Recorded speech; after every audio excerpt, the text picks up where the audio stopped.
Does it worry you, the prospect of violence? Well, I'm confident that, and I've been on the road for 6 months now. What I've seen, I'm confident that I will be able to direct it through elections.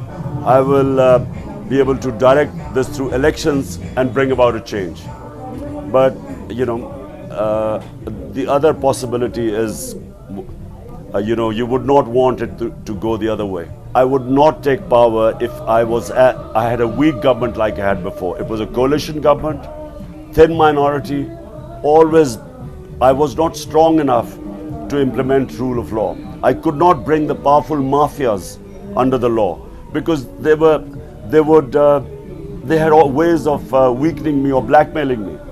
So I would only take power this time if I have the numbers in the National Assembly. And if you are strong enough in a parliamentary democracy with a clear majority, only then